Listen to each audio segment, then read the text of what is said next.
Hello, happy Christmas, happy Boxing Day it is now, because that's when this is being recorded and it's about to go live, I suppose is the word.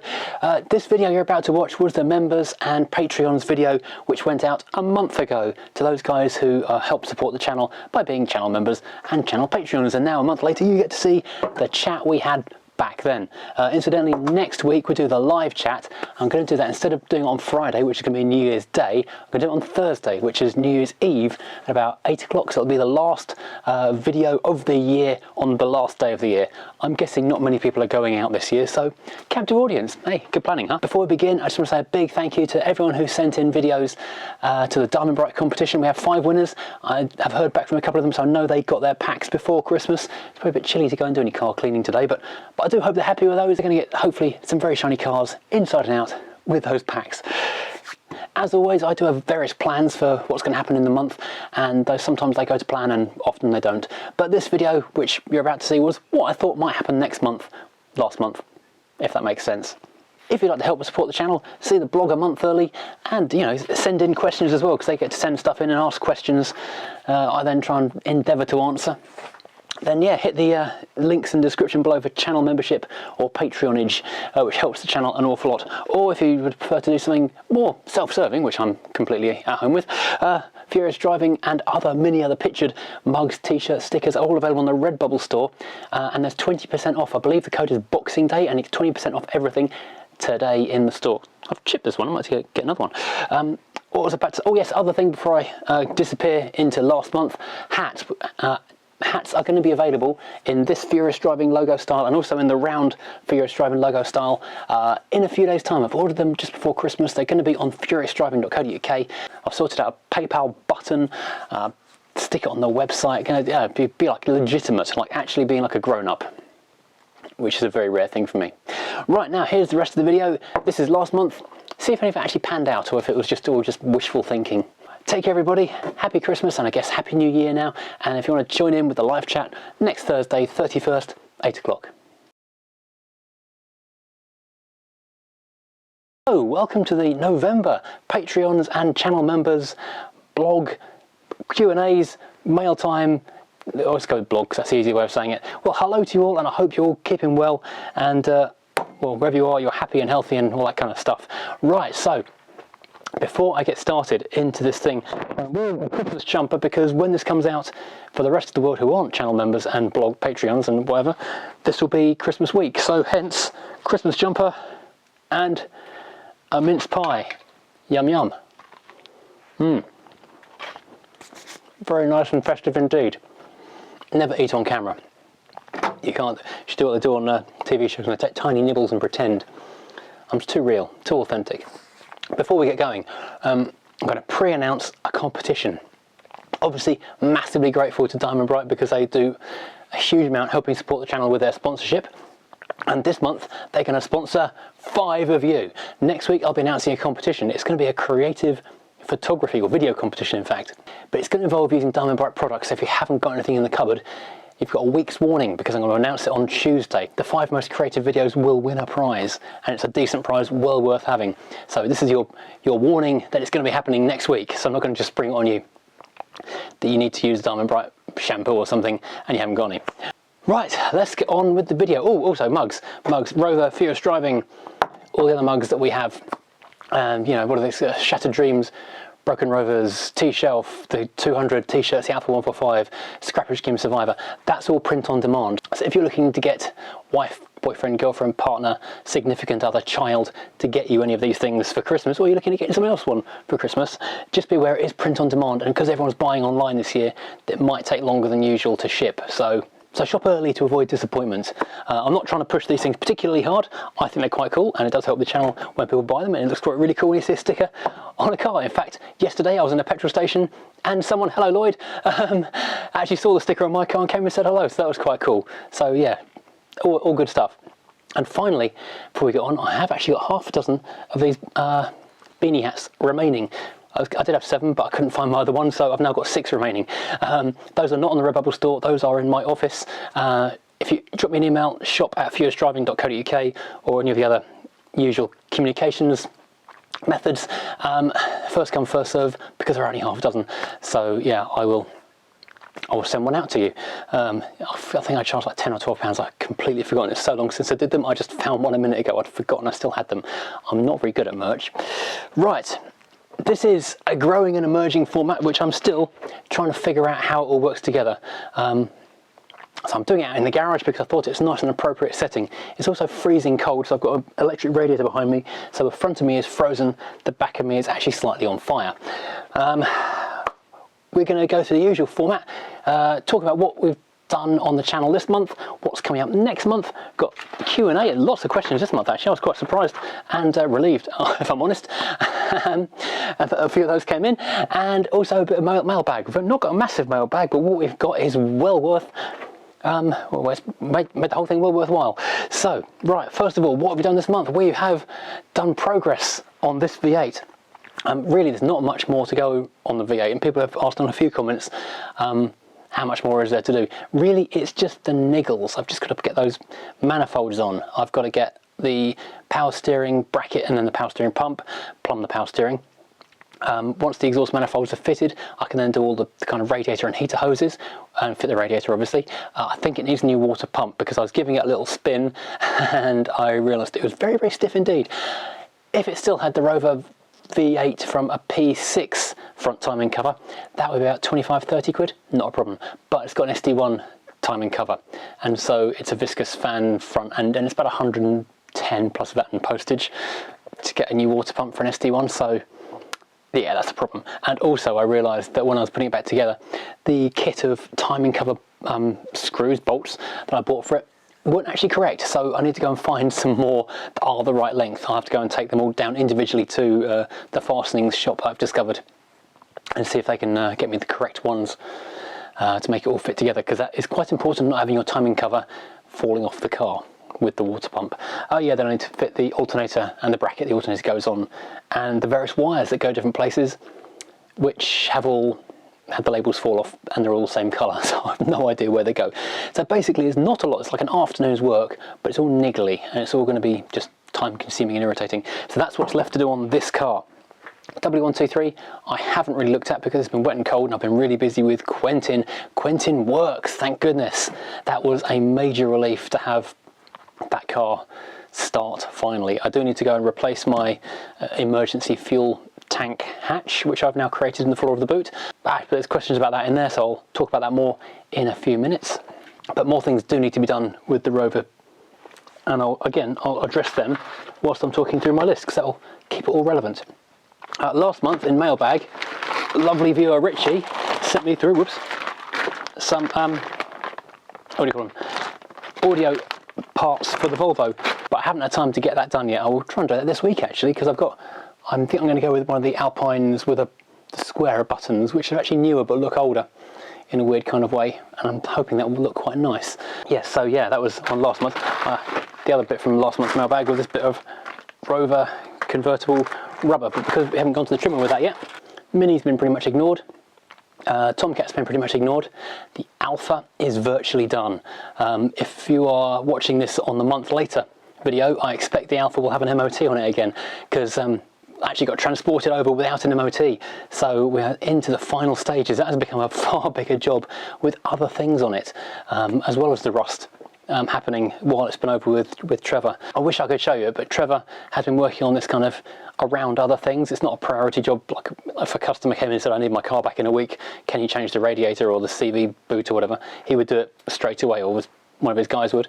But as this is kind of a job for a friend almost, well, it is obviously being paid for at his garage, it's half an hour here, half an hour there, so it's taking a while, but that's fine, because all the time that Quentin is here, I've got nowhere to park the Alpha, so the longer he takes, the happier I am as far as storage is concerned.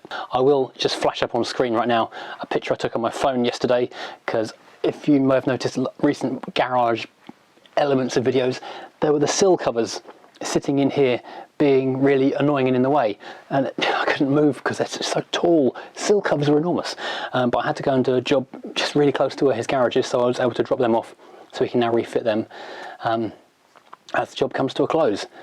Have I got any other cars?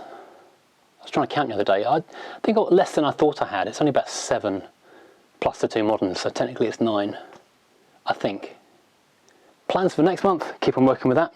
Plans for next month, W123, continue working on the rust. The problem with the 123 is moving it, because it starts up really happily still, which is astonishing, still amazed by that, but still doesn't stop. Very, very fortunately though, we looked like we might have got a video sponsor for one video only with some brake parts, so we might be able to do a video fixing the brakes on that one, and that will be very, very useful indeed in terms of making the car move, because I'm not in a nice big workshop where I can just leave the car there in the middle of a space on stands and be happy. I've got to uncover it and move it, and yeah, shade tree mechanicking is not always fun. Other plans for the next month? Yeah, I'm obviously going to try and do the Volvo radio, Volvo floor, which didn't get done last month. Mini still needs to get a new key, still need to get the new radio for the Mini coded to that car, and I was going to do a review of the Mini, which I still haven't done. Yeah, time management and work around doing videos, it's hard. It's hard. Okay, I think that's kind of everything. Now, we had lots of really good questions this month. Got 2 pages worth of them, in fact, which is surprising. So I'll start off with Joseph Lloyd of Lloyd's Vehicle Consulting Channel. He of Tweed Jacket Reviews, and I know people have noticed that sometimes we do review the same cars, and that's because when he does his Tweed Jacket reviews, he needs a bit more equipment and editing than he's got capacity for. So he kind of employs me to go and do the edit, and then since I'm there, it'd be crazy not to film the car as well, because they're generally really quite interesting cars.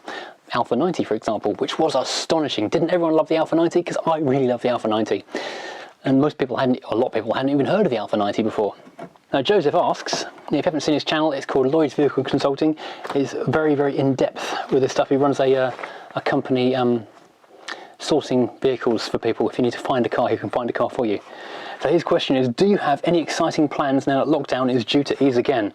Well, when we do finally ease off, maybe we've got the vaccine in spring perhaps. Yes, I do have lots of plans for doing lots of things, mostly road trips really, because that's the one thing I've really missed this year. If you saw the Route 66 talk-through video back in the original lockdown with my friend Barry, we've got 2, well, one for certain and one which I've kind of suggested. I'm not sure if he remembers I've suggested it or not, but they're relevant to the cars that are in my fleet, and they are great road trip adventures that we can go and have as an exciting trip. Yeah, we was meant to be going down to Italy as well as a family holiday with Mrs. Furious and Furious Jr. in the Mercedes estate. That would have been a great one, because we're going to go down through Switzerland, do the Stelvio Pass in it and that kind of thing. That would have been a great video. Unfortunately, obviously we couldn't do that. We've postponed that to next year, so hopefully might be able to get away with that. But yes, I've got mostly road trips on my big plans, and get all these cars running, maybe, potentially, during 2021. Everything that's on the fleet at the moment could be running. It's a wild expectation, but you never know, it might actually happen. So yeah, get everything running, road trip as much as possible, and try and find more interesting, exciting things. Another thing actually, yeah, video wise, things like the Roots Garage.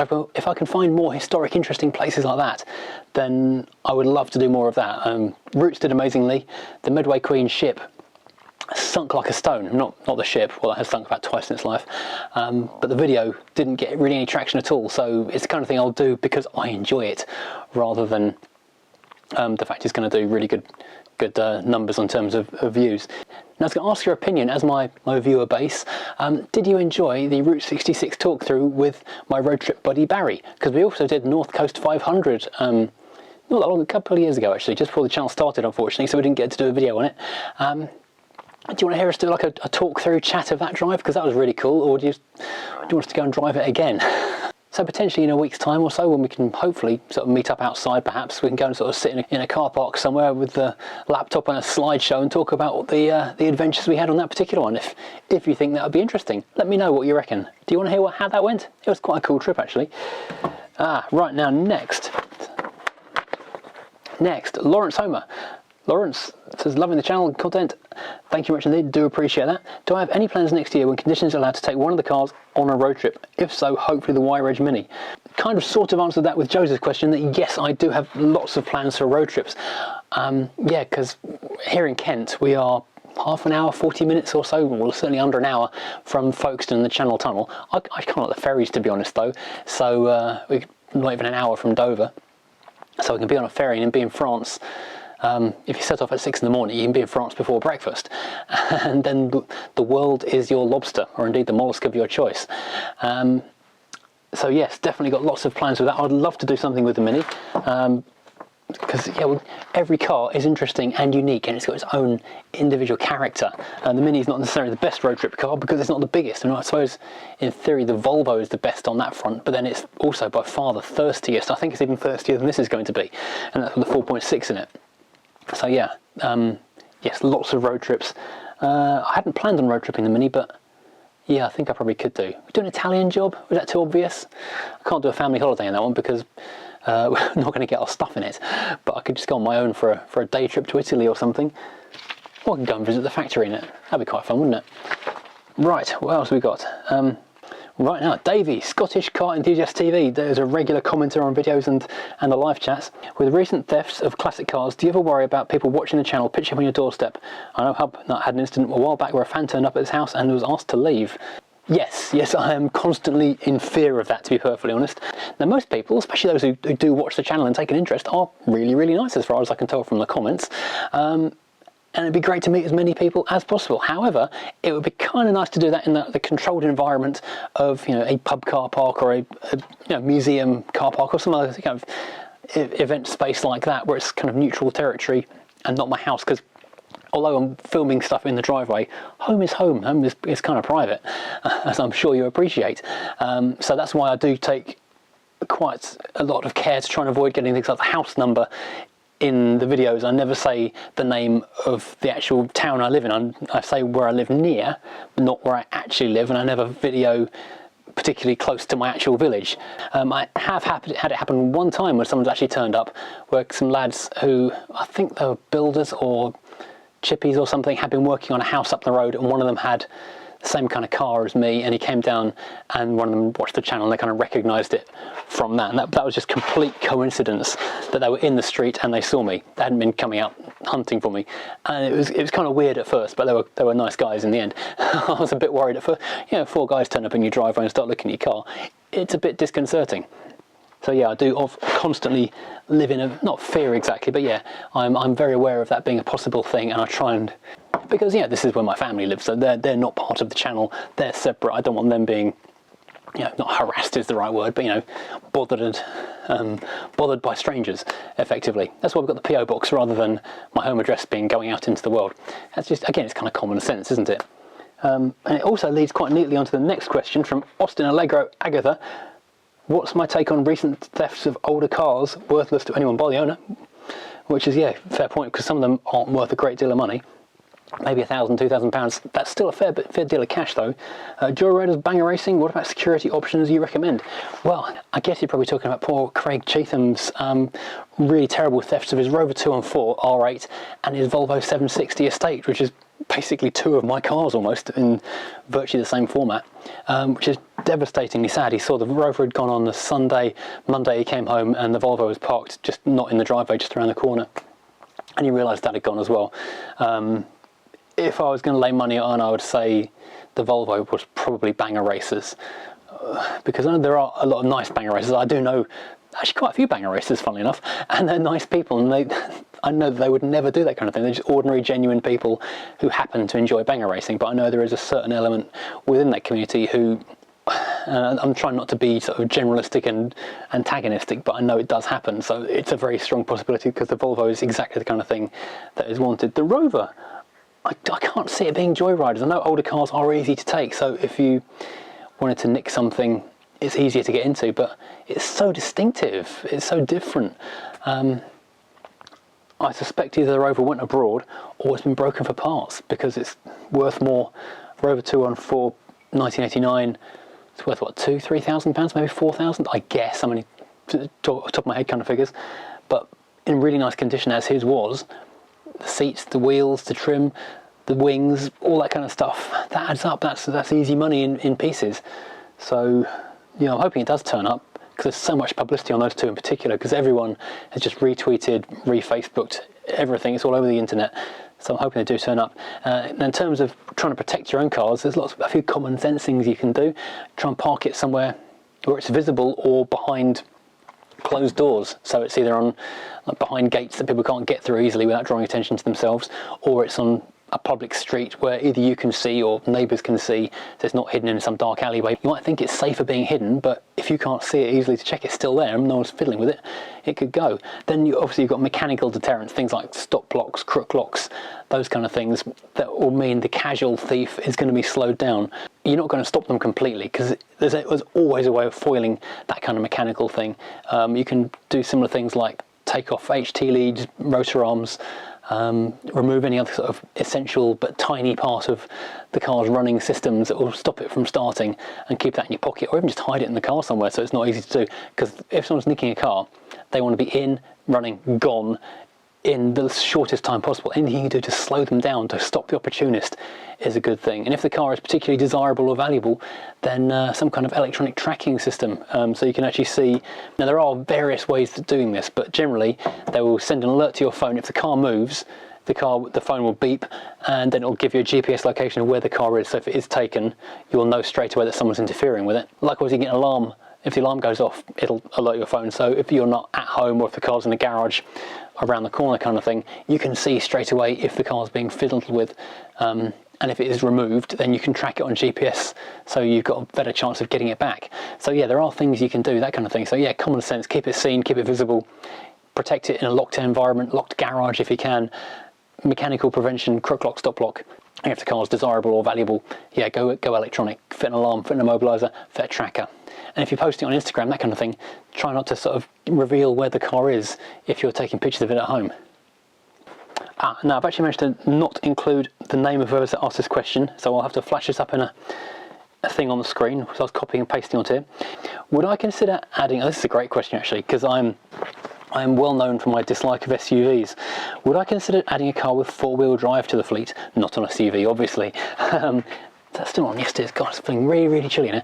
Yes, I would. Funny you should mention that, because I've been giving it a little bit of thought lately, because I don't hate 4x4s. That's not trying to draw a distinction here between a four-wheel drive and a 4x4. 4x4 and 4x4. A real 4x4, I've got a lot of time for. They're useful, they're practical, they've got purpose. It's when you get things like, I don't want to single out too many, but there are so many, like Ford Cougars and what's the Eco thingy, Eco Tech. They're not really useful. They're like a jacked up hatchback, but they're just inconvenient and they're not as big inside, and I just don't like them. They take up more space and they've got less space indoors. Just dislike. However, there are a few kind of iconic and interesting four-wheel drives out there, and weirdly the first one, it's the most affordable one, was one I should hate, but I do quite like the original Freelander. I would quite fancy an original three-door Freelander. I had one years ago and I quite enjoyed it. Obviously it broke and the head gasket went and the gearbox was rubbish, but I quite fancy another one. I quite like the design and the concept and the history of it. That's quite an interesting car. But going to a proper four-wheel drive, obviously I can't afford a real original Range Rover because they're now insane money, but the old Cherokees from the 90s, they're great proper off-roaders. They're not particularly comfortable or economical, but they're good off-road. They look sort of chunky and rugged and like a four-wheel drive should do, and yeah, they're interesting. I quite fancy one of those. Or if I had a bit more budget and I could definitely keep it indoors, one of the old sort of 60s, what do they call them, the Wagoneers, Jeep Wagoneers from back in the old days. The wood, like Skylar drove it in Breaking Bad. Those things, I really do have a big old soft spot for them. And of course the Suzuki Jimny, those things are fantastic. Yeah, there's always room in my life for a Suzuki Jimny of any era. They are brilliant little cars. I'd love a Jimny. And, almost forgot, really, really relevant actually, I was just watching the new Mighty Car mods the other day. The new little Daihatsu four-wheel drive, it's a Hijet tipper truck. Oh, that is so cool. I now want a Daihatsu four-wheel drive K-truck. That'd be great fun. Kit it out for off-roading, that'd be brilliant. It's virtually too small to sleep in, but wow, that'd be so cool. Yeah, so yes, Davey, I would like a four-wheel drive, and there's quite a few that turns out I actually quite would like. I might even consider, just for the hell of it, if I could find a really cheap KN or X5, because X5's like 20 years old now, the earliest one, so you can get them for buttons. Have one of them to just have a quick play with and then move it on. Maybe I will. Maybe I will. Right, next question. This is from Gideon, aka Maxidine. Hey Matt, what's the scariest thing you've ever had automotive related? Mine was a fire in the engine bay of a customer car I was working on. Luckily no one was hurt and we could put the fire out. That is a relief. Well, God, that's a good question. Actually, I've had a few weird situations. One that comes to mind is when I was working on Mailbag many years ago, and we went to the Mini International meet over in Denmark, and I was in the editor Mark Robinson's Mini, and we were driving back to the ferry port to get the night ferry home. We had to make it because there's only one every like 2 or 3 days, and so if we missed this ship we were stuck in Denmark for the next half a week. But we were really early, so we decided to take a detour to this apparently really picturesque harbour where they did a good lunch apparently, and as we drove down this little country lane towards the sea, the Punto came around the corner on the wrong side, and it was kind of weaving and a bit really like he was probably drunk. And Mark understandably panicked and swung off the road, off the tarmac, onto the grass verge because he thought we were going to be wiped out by this Punto. And couldn't see in the long grass, there was a concrete manhole cover sticking up like that out in the grass, and we hit it and we punctured the tyre, exploded the tyre, nearly tore the wheel off, but it didn't quite come off, and bent a lot of the control arms, so the car was crabbing really badly. So yeah, that didn't go well, but that was bad to start with, because we thought we were obviously crashing at that point, but we drove on, having changed the wheel, and on the motorway everything kind of came to a halt as it does on the motorway. The car was juddering because it was broken, and a wheel rolled past the window, and we looked at each other for a moment in kind of shock, terror, surprise, and realised we weren't crashing, and glanced out the window and realised the Passat next to us, his wheel had fallen off instead, and that was a real heart-stopping moment. That was a bit of a shock. Next one is from Jonathan, no second name because it's the comments. How good does that 26-year-old Rover look after all these years? Looks mint from that shot. No, it's not probably, and you're right, it's not completely, it's not bad at all, I'll give it that. It's looking decent, but that photo is flattering because the passenger side is better than the driver's side, and you can't see in that picture where I haven't really sort of finished and made lovely, where I did the welding and smoothed over it with filler. I say smooth, I applied filler. Right, now, relevant to that comment is a question from Frank Wolfius. Frank, regular commenter on the videos, and we call it partaker in, what's the phrase, with the live chats. What are the plans for the Rover now it runs? Flip it ASAP or wait for the spring and take it easy? Well, in theory, it should have been sold already. The plan always was to get it running and then move it on as fast as possible. However, we've now, as Frank points out, got to the time of year when no one buys convertibles, so it might be a hard sell to try and move it on at the moment. However, I've still got plenty to do to it. Even though I need the parking bay back for the Alpha, I have got plenty to do. Obviously the MOT. Once that's MOT'd and up and running, I need to do a lot to make the roof be a roof. Obviously take it to the trimmer, but before I do that, the rear panel, which is this bit here, which sits and kind of clamps the fabric at the very back below the window, this needs cleaning up, filling, rust proofing, made look pretty. And before I can reattach that to the car, whoops, I need to sort out the holes that me and James Nitro Silver made when we drilled out the old screws. We had to use, I bought some new M6 screws, M6 tap. So in theory, I can make all of that be nice. Then once it's got a roof on it, so the thing can be mobile and parked outside, because I can't be sort of taking it to people's workshops and saying, oh, just make sure you put a cover on it if ever you move it, because they're not going to enjoy that. Then I can take it to a paint shop and then get the wing and the bonnet painted, and where I've done welding, that can be painted over and blended in as well, so the whole lot can look very, very nice indeed. Then obviously I need to sort out the seats as well, because the leather needs tidying up as well. There's certainly a couple more weeks worth of work in it at the very least. So if, I don't know, if someone makes me an offer, because I know a few people have mentioned that they are interested, then maybe one of those people may take it off me during the winter, and that'll sort of solve a lot of problems. Otherwise I may have to wait until springtime, because selling a convertible in the wintertime, unless you really lowball it, people aren't going to buy it. So I may well be stuck with it until spring at the very least, regardless whether I like it or not. But yeah, lots to do on that. Well, did I have something else for that car? No, I don't think I did. I think that's everything for the moment on that car. So yeah, in short, Frank, once everything's done, because I want to have it going as a really nice car, I don't want anyone having an excuse to break it because it's old or whatever. I want to do one of the nicest convertibles out there when it leaves here. That may take a few more weeks. So yes, also relevant to the convertible from just B1066. I'm guessing you're either Norman or live in Hastings. Next up on the rover is fixing the fuel gauge. Well, yeah, because yeah, I can't drive around with no fuel gauge. But I think if I go back under, when I'm going to need to cable tie the fuel pump wire back up as I had done previously. We had to obviously cut it out to remove it again. Then I think if I kind of plug and replug the connector and wiggle the wires, hopefully it'll bring the fuel gauge back. Big hoping going on just there right now. That is the plan with that one. So yeah, hopefully that'll be nice. Now it was annoying. That was so good. While I'm talking here, Vince Gandalf, really useful. Get me out of that bind because that car just wasn't going to go. I'd never have guessed. Right, now these are another 3 questions actually, which kind of all interrelated, so I'll read them all out and then kind of answer them together. Rick Howlett, he said, how much longer for the manual gearbox? I know most new cars are automatics of some kind or not at all for electric cars, which leads us into Bobby Butler asking, what do I think of the plan to ban new petrol and diesel cars in 2030?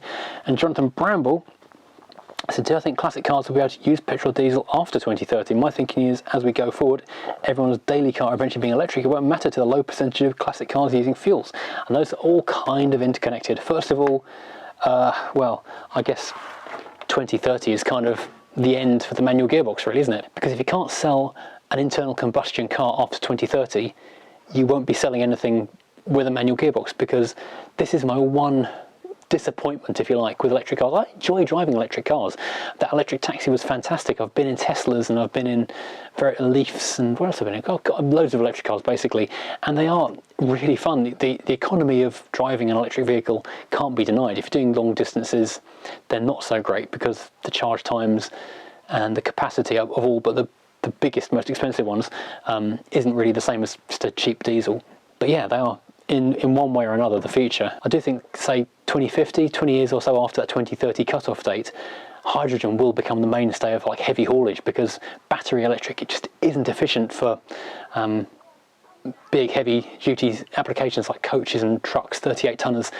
I know Tesla have built one, but I think hydrogen is a better solution for heavy haulage. And so once hydrogen infrastructure is there for the trucks, then the cars can piggyback off it, and that is a better solution.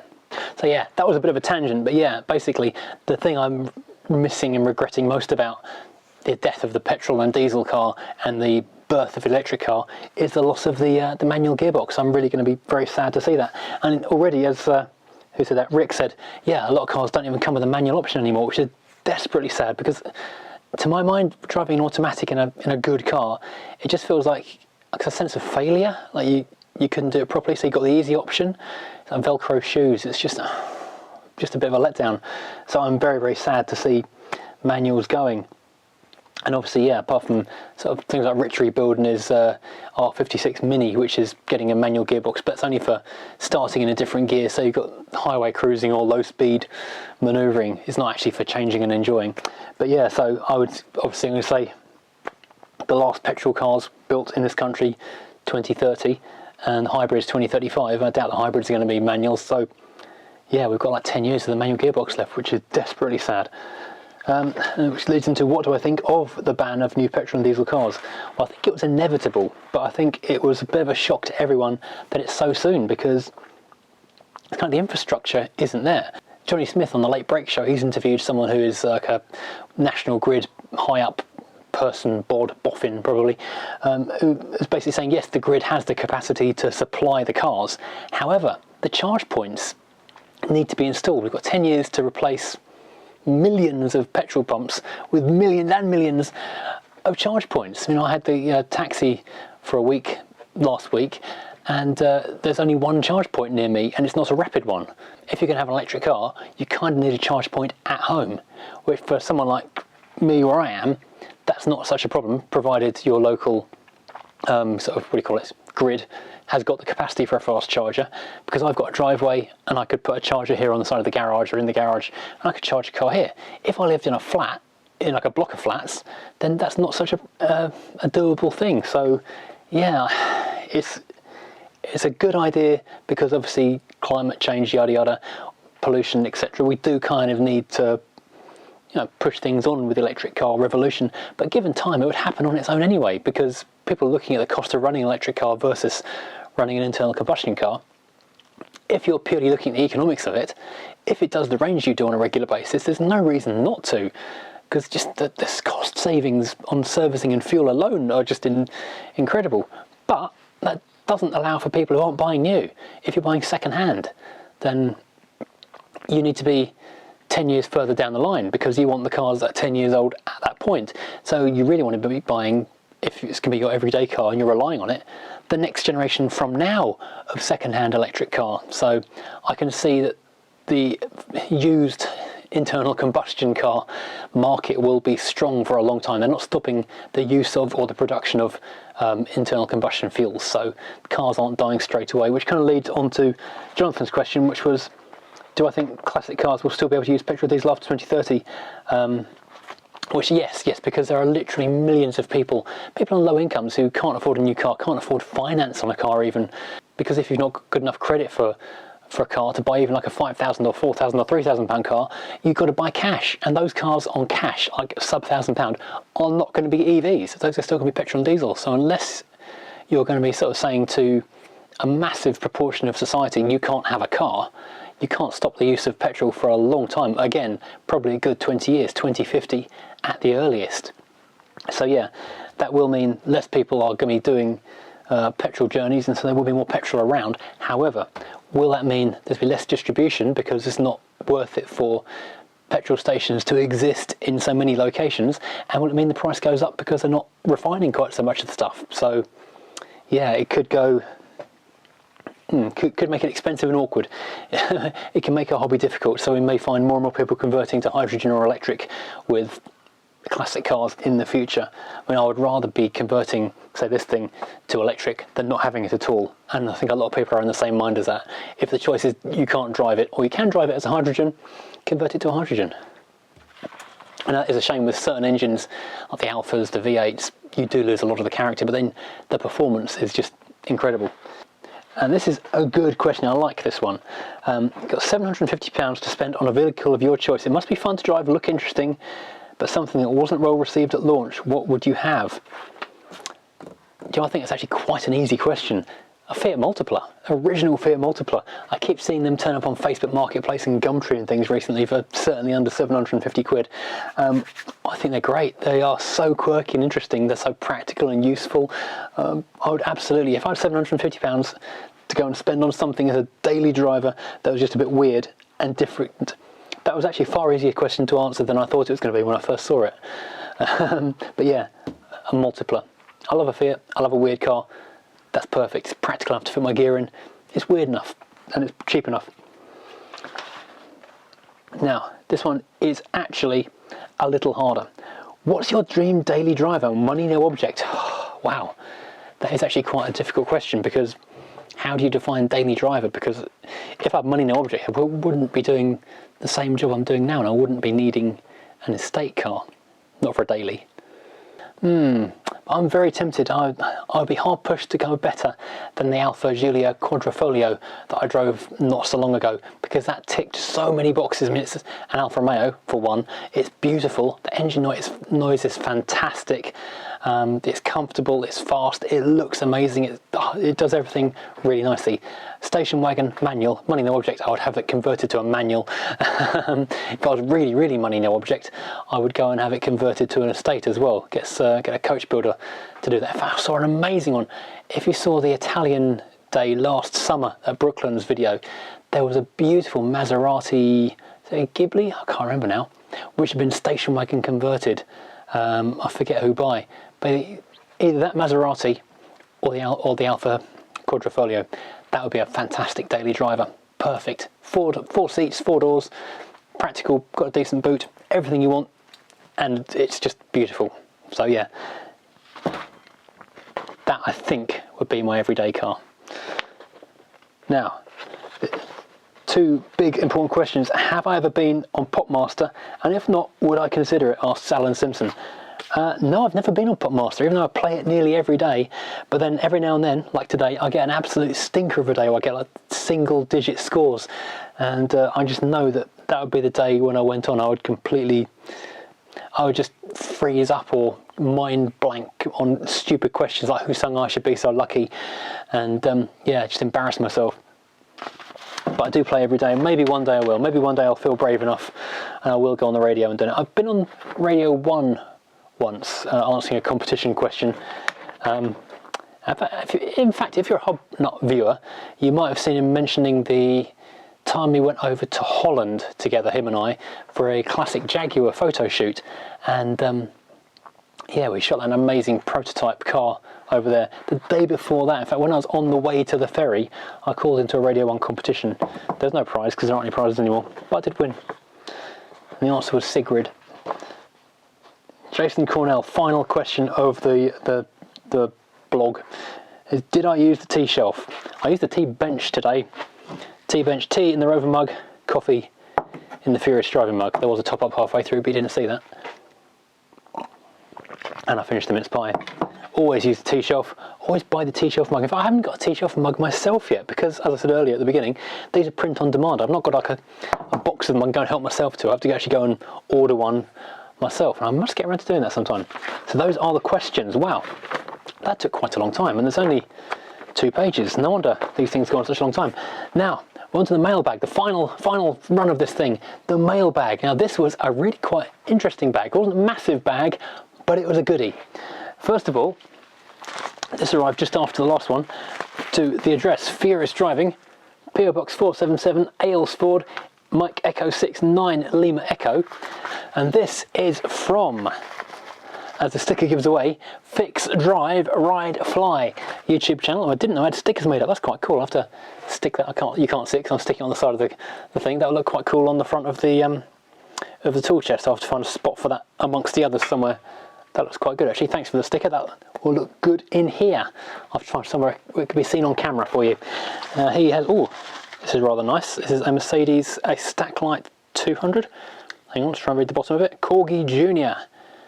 I can't read because it's catching the light weirdly. Hang on, I'll plug this in. It's actually not that bright in here. It's a 240D, okay. It's a W114 with the stack lights, I think it is. So what does he say? What's that? Sunroof model as well. Hi Matt, I thought I'd send you a winter restoration project I can do in the warm. That's very appropriate indeed because I'm not going to do much on the W123 in the cold. It needs a full respray, like many of my cars, as the amateur job I did as a child has worn off. Yeah, oh, I can see it. See, it's not the original Corgi colour. It's like a matte dark blue. It would look quite good in. They would have called it Doom Blue back in the 80s. Take care, Steve, aka Fix Drive Ride Fly, who always comments on the live chats and I can never read his name out fast enough. Fix Drive Ride Fly. You need to practice that one a couple of times. Yeah, I'll have to go and sand this back a bit. I'll put this in shot so you can see the address. It's also in the description below. I'll have to give this a little sandbacker or some kind of paint stripper. So I can do that damage in the plastic. I'll get that looking quite nice. I can join the serried ranks of cars in my office. Now, this is a really cool package, a big package, which, oops, arrived, and I just dropped the letter that came with it. This is, hi Matt, happy Christmas, which if you're watching the rerun of this for non-Patreons in a month's time, that'll be very appropriate indeed. Hope these work in your cars, keep making the videos. From Simon Burley, thank you very much indeed. I'll put the letter, I'll try and put things in an organised manner. Things that I've done can go over here, and not fall on the heater and catch fire. Now he did email me to say these were coming. Lots of bubble wrap. These are Rover radios, which he has sent to me for the convertible, but I'll be honest, that looks so nice, I quite fancy it in the coupe instead. This one, unfortunately, he did say was a loose front and it did not quite survive. Oh, hang on, no, it will be fixable because these tags have broken off, but it's only a ribbon connector, so I probably could fix this, which has lost its front, but that ribbon connector could be repaired, I would say. And these are quite cool. I'm not sure what the Rover designation for these is. They're both the same, but they are CD players, CD, FM, AM, and they're made by Blaupunkt, so decent quality radios. Nice finish. So it would actually look with this kind of slightly charcoaly black finish. That would suit the convertible better than the the coupe. However, that is a nice radio, and I did a bit of checking online. I've not plugged it in yet, so I don't know if it works, but I was checking online last night, and using the model number and serial number, for £8 I can get the unlock code for this. So I'll plug it in first, see if it works, and if it does, then yeah, bring on the unlock code and onto lovely Rover proper CD head unit, and potentially two of them with a little bit of crafty repair. We could have two of these things running in maybe both cars. That'd be really cool. Although I don't know, we'll see. I'll try reconnecting the ribbon cable and then powering it up before I go too far with that one. But that one, absolutely lovely. I do hope that works, because he said it on the email that it has been in storage for a very long time. So fingers crossed the damp and the mice haven't got to it, because that would be amazing. Really cool. So thank you very much indeed, really do appreciate that. That's another thing, because people really have absolutely taken that little convertible to their hearts, which is where this other item falls in. This came from viewer and Rover 200 club friend Matthew. He saw I had the cracked paint on the boot number plate plinth, which is what you call this finisher panel, on the convertible, and he said, I've got a silver one in my shed, would you like it? And I said yes, and so that arrived in the PO box as well. Brilliant. And this has got the undamaged mounting points, because if you cast your mind back to when I first got the car, the boot lock was seized, so I had to basically tear this plastic panel off and make it work. So that's brilliant. And then when I glued it back on again, I discovered, as you will see in a video in a few days' time, that because it had been torn off, it had kind of warped the plastic, so I glued it back on again. I couldn't get the key in far enough to unlock the boot anymore, so I had to tear it off a second time. So that's fantastic. Thank you, Matthew. That is brilliant. That is going to make the car look so nice at the back. I mean, this car really is coming together so well. I'm going to have to buy new number plates. I can't just stick those shabby old used car dealer plates that are on there at the moment on there. They're just way off. Now, what should I do though? Because I could do like those kind of plastic bubble ones, because maybe they would suit it. Or some sort of 3 or 4D number plates, that might be quite fun. I don't know, let me know your thoughts on that. I won't do metal plates, because metal plates will look very wrong on it. But maybe some of the plastic ones that were like the 4D sticky out ones, or the bubble gel ones might look quite nice, because it's the bubble interior. I don't know. So there's only 3 things in mail time this week. This is a brand new slot, so the rest of the world hasn't really seen mail time yet, because last month was members only, and they'll be seeing that at the same time as you're watching this, potentially. So yeah, so thank you to everyone, you 3 who sent stuff in. That was brilliant, and that's all very much appreciated, very useful. I'm going to enjoy restoring that. That's going to make the back of the car look great, and I can finally get a decent dashboard thanks to the, well, maybe not that one, but the other radio. So yeah, that was a good mail time. So that's basically it for this month's November. It is November, isn't it? Yes. Channel blog thing for Patreons and channel members. Yeah, you get where I'm going with this, don't you? If you're a channel member and a Patreon, I hope you have a great December, and I'll speak to you again very soon indeed. There'll be a live chat coming in a few days. Obviously I won't be wearing a Christmas jumper for that one. As I always say, thank you for being a member or a Patreon. Your support of the channel makes it so much easier to justify spending money on the cars and spending days at home filming stuff in the driveway and in the garage, rather than going out doing actual work, which my wife still doesn't understand and is generally quite angry about. So it makes this all possible, basically. So thanks again, and I hope you enjoyed this, and I'll see you again very soon.